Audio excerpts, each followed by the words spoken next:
Salut, c'est Didier, chant, guitare, le vieux. Jérémy, guitariste.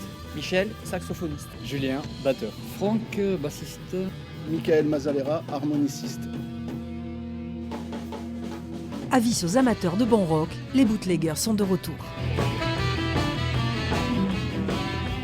Le groupe béarnais reprend la route et s'attelle à son nouvel album, moins country, plus rock, des collaborations avec des musiciens américains et des paroles en français.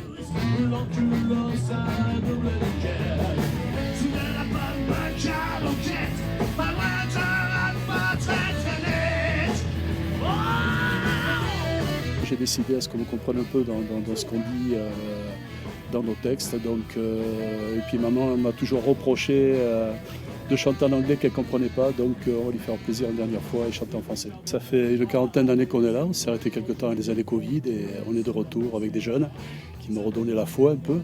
Et on a recommencé à faire quelques festivals cette année, quelques beaux festivals d'ailleurs, quelques belles dates, il y en a pas mal pour l'année prochaine. On est de retour avec un nouvel album et voilà. Les Bootleggers, c'est 13 albums, des premières parties de Johnny, Calvin Russell ou ZZ Top, et plus récemment Toto. Une histoire que vient d'intégrer Jérémy, petit prodige de la guitare. C'est la musique que j'adore aussi et que j'aime, que j'en ai toujours fait. Moi je suis un grand fan de blues, rock'n'roll, donc je suis content d'être dans ce groupe. J'ai commencé à l'âge de 4 ans, la guitare électrique à 12 ans, et depuis je fais que ça tous les jours, 5 heures par jour. Tout le temps. Un financement participatif est ouvert sur Internet pour cet album. Objectif 5 500 €, pour que l'aventure rock se poursuive le plus longtemps possible.